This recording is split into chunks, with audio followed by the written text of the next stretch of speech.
যে যোৱা 19 জুন তাৰিখে অসমৰ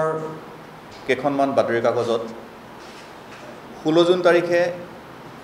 অসম কলেজ শিক্ষক সংস্থাৰ যিখন জৰুৰী কাৰ্যনিৰ্বাহকৰ সভা অনুষ্ঠিত হৈছিল, যিখন সভাত ঘটিত হোৱা কিছুমান অতি অপ্ৰত্যাশিত আৰু অবাঞ্ছিত ঘটনাই আমাক কলেজ শিক্ষকসকলক যথেষ্ট ব্যথিত কৰিছে। সেই ঘটনাৰ বিষয়ে কিছু ভুল ব্যাখ্যা আৰু কিছু মিছলিডিং কথা প্ৰকাশিত হোৱা দেখিবলৈ পাইছোঁ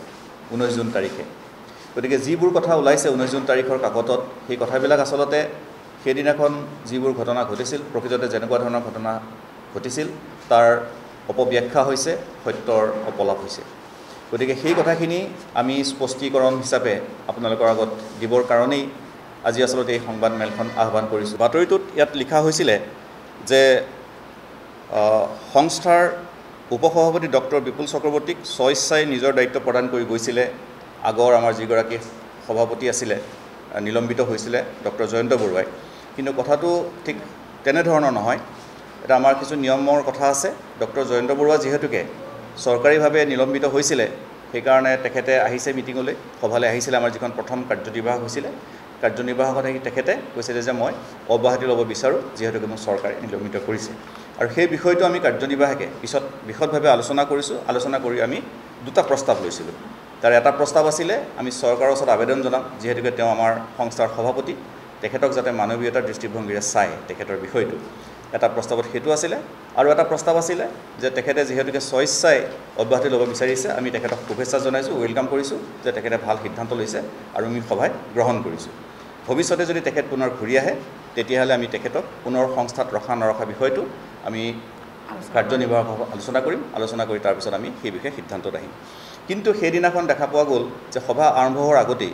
তেখেতে আহি নিজেই সভাপতিৰ আসনত বহি আছে আৰু যেতিয়া সুধোতে কৈছে যে মই ইতিমধ্যে দায়িত্ব ল'লোঁ। গতিকে সেই তাৰ পৰাই আচলতে সেই নৈৰাজ্যবাদী যিবোৰ কাম কাজ আৰম্ভ হৈছে। কাৰণ কিছুমান আমি সংবিধান মানি চলিব লাগিব, আমি কিছুমান আমাৰ যি সুস্থ পৰম্পৰা আছে অসম কলেজ শিক্ষক সংস্থাৰ, সেই সংস্থাৰ সুস্থ পৰম্পৰা মানি চলিব লাগিব। গতিকে তেতিয়াই আমি যেতিয়া প্ৰশ্ন কৰিলোঁ যে আপুনিতো দায়িত্বভাৰ ল'ব, কথা নাই, কিন্তু প্ৰথমতেতো আমি সভাত আলোচনা কৰিম, কৰাৰ পিছত আপোনাক আমি আহ্বান জনাম, তাৰপিছত আহিব। কিন্তু তেখেতে সেই মানি নল'লে, নিজে চকীত বহি ল'লে। 2024 বৰ্ষৰ 27 পৰা 30 জানুৱাৰীলৈ ডিব্ৰুগড় মণ্ডলত অনুষ্ঠিত হোৱা সংস্থাৰ বাৰ্ষিক অধিৱেশনত সৰ্বসন্মতভাৱে গৃহীত হোৱা বিত্তীয় প্ৰতিবেদনৰ ওপৰত আজি 6 মাহ উকলি যোৱাৰ পিছত কিয় সন্দেহৰ অৱকাশ আহিল, সেই বিষয়টো সভাত বিতং আলোচনা হয়। এইটো সম্পূৰ্ণ আচলতে ভুল পথেৰে পৰিচালিত কৰা হৈছে। আমাৰ যি বাৰ্ষিক অধিৱেশন হয়, বাৰ্ষিক আমাৰ অধিৱেশনত আমাৰ যিটো এনুৱেল কনফাৰেন্সত আচলতে গোটেইখন বাজেট আলোচনা কৰা নহয়। বাজেটৰ এক আংশিক এটা অংশহে আলোচনা কৰা হয়। কাৰণ আমাৰ কি হয়, বছৰটোৰ যিখিনি আমাৰ খা খৰচ হয়, সেই খা খৰচখিনি আমাৰ যিটো ইণ্টাৰিম পিৰিয়ড হয়, ইণ্টাৰিম পিৰিয়ড মানে ধৰক যিদিনাখন আমাৰ কনফাৰেন্স শেষ হ'ল, কনফাৰেন্স শেষ হোৱাৰ পৰা আমি নতুন কাৰ্যবাহী সমিতিক সম্পূৰ্ণ দায়িত্ব দিবৰ কাৰণে সংবিধানে 20 দিন সময় দিছে। সেই 20 দিন সময়ৰ খৰচটো আচলতে আটাইতকৈ বেছি হয়, তাতেই আটাইতকৈ বেছি খৰচ হয়। কিয়নো সেইখিনি সময়তে আমাৰ যিবোৰ পাব্লিকেশ্যন হয়, যথেষ্ট পাব্লিকেশ্যন হয়, তাতো আমাৰ বহুত লাখ টকা খৰচ হয়। আৰু আমাৰ যি কনফাৰেন্সত যিটো খৰচ হয়, সেই খৰচটো তাতেই সেইখিনি সময়তে দিয়া যায়, খা খৰচবিলাক কৰা হয়। তদুপৰি আমাৰ সদস্যসকলৰ যিটো দিয়ে বিল, তেওঁলোকে গোটেই অসমত ইফালে সিফালে যেতিয়া কামত যায়, সেই দিয়ে বিল সেইবিলাকো সেই সময়তে দিয়া যায়। গতিকে আচলতে গোটেই বছৰটোত যিখিনি টকা খৰচ হয়, তাতকৈ কিছু বেছি টকাহে কেতিয়াবা সেই ইণ্টাৰিম পিৰিয়ডত খৰচ হয়। আৰু সেই ইণ্টাৰিম পিৰিয়ডৰ যিটো অডিট ৰিপৰ্ট, সেইটো নতুন কাৰ্যনিৰ্বাহক সমিতিয়ে সেই ৰিপৰ্টটো ভালদৰে পুংখানুপুংখভাৱে পৰীক্ষা কৰিব লাগে। পৰীক্ষা কৰাৰ পিছত যদি তেওঁলোকে গৃহীত কৰে, তেওঁলোকে একচেপ্ট কৰে, তেতিয়াহ'লে পিছৰ বছৰ কনফাৰেন্সত আকৌ সেই এনুৱেল যিটো আমাৰ ইণ্টাৰিম পিৰিয়ডৰ বাজেট অডিট ৰিপৰ্ট, সেইটো গ্ৰহণ কৰা হয়। গতিকে সেইফালৰ পৰা যিটো ইণ্টাৰিম পিৰিয়ডৰ যিটো বাজেট অডিট ৰিপৰ্ট, সেই অডিট ৰিপৰ্টটো আচলতে বৰ্তমান যি কাৰ্যনিৰ্বাহক, সেই কাৰ্যনিৰ্বাহকৰ সাধাৰণ সম্পাদকৰ হাতলৈ আহিব লাগে। আৰু সংবিধানত স্পষ্টকৈ লিখা আছে যে আমাৰ বিত্ত সম্পাদকে সদায় সাধাৰণ সম্পাদকৰ লগত আলোচনা কৰি, সেইটো সংবিধানত আছে, আমি ইয়াত দি দিছোঁ আপোনালোকক, বিত্ত সম্পাদকে সাধাৰণ সম্পাদকৰ লগত আলোচনা কৰিহে বিত্ত সম্পৰ্কীয় যিবোৰ বিষয় আছে সেইবোৰ সদায় নিষ্পত্তি কৰিব লাগে। কিন্তু সেইফালৰ পৰা যেতিয়া আমি আহ্বান কৰিলোঁ যে বিত্তীয় বিষয়টো আমি নিশ্চয় চাব লাগিব, যিহেতুকে ইণ্টাৰিম পিৰিয়ডতে আমাৰ বেছি টকা খৰচ হৈছে আৰু আমাৰ হাতত কৰিবলগীয়া বহুতখিনি কাম আছে কিন্তু আমাৰ একাউণ্টত যিহেতুকে বহুত কম টকা আছে গতিকে আমি কেনেদৰে চলাম গতিকে আমি সেইটো চাওঁ সেইটো ভালদৰে আমি পৰীক্ষা কৰোঁ কিন্তু তেতিয়াৰ পৰাই বিত্ত সম্পাদকে মোক আৰু সেই বাজেট ৰিপৰ্টটো দেখুওৱা নাই অডিট ৰিপৰ্টটো দেখুওৱা নাই তেওঁ মোৰ পৰা আঁতৰি ফুৰিছে যিটো মই আজিলৈকে পোৱা নাই গতিকে যিটো আমাৰ সংবিধান পৰিপন্থী কথা যে এই বছৰ কি আছে মই নাজানো কাৰণ মোৰ হাতততো এতিয়ালৈকে তথ্যখিনি পৰা নাই কিন্তু সাধাৰণ সম্পাদক হিচাপে সেই তথ্যখিনি মোৰ হাতত থাকিব লাগিছিল আৰু সেই তথ্যখিনি সাধাৰণ সম্পাদক আৰু বিত্ত সম্পাদকলৈ হাতলৈ আহিব লাগে আমাৰ সংস্থাৰ অধিৱেশন শেষ হোৱাৰ 20 দিনৰ ভিতৰত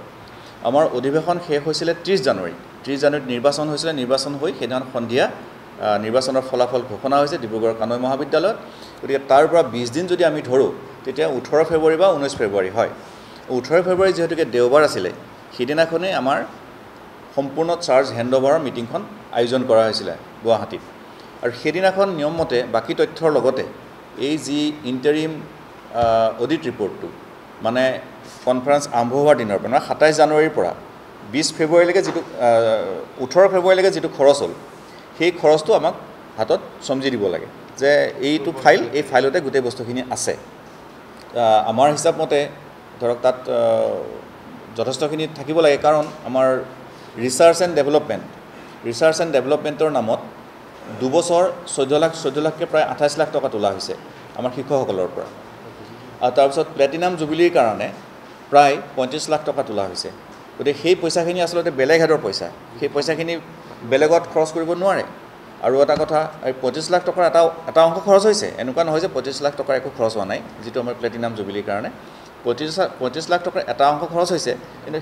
কিন্তু সেইখিনি বৰ বেছি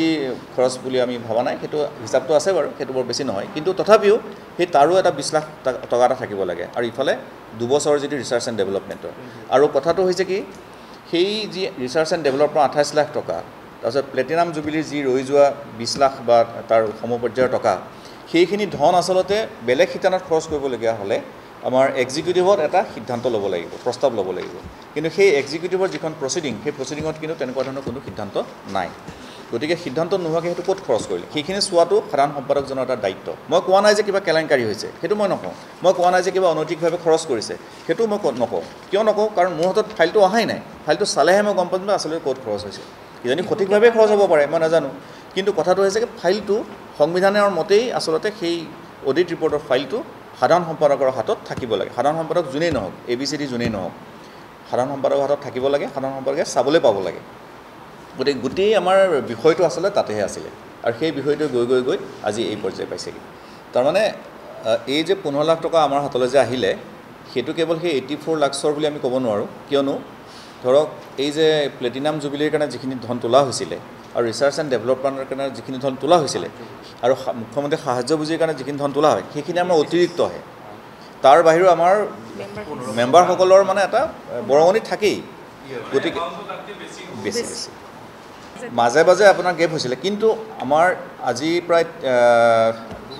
2 বছৰ আগৰ পৰা এইটো ৰেগুলাৰ দিয়া হৈছিলে সেইটো মানে এটা সিদ্ধান্ত লোৱা হৈছে যে প্ৰত্যেক বছৰে আমি কিবা কৰিব পাৰোঁ নোৱাৰোঁ বেলেগ কথা কিন্তু মুখ্যমন্ত্ৰীৰ সাহায্য পুঁজিলৈ আমি এটা ধন আগবঢ়াম আমাৰ আগৰ কাৰ্যনিৰ্বাহকত এখেতো আছিলে পুৰণি কাৰ্যনিৰ্বাহক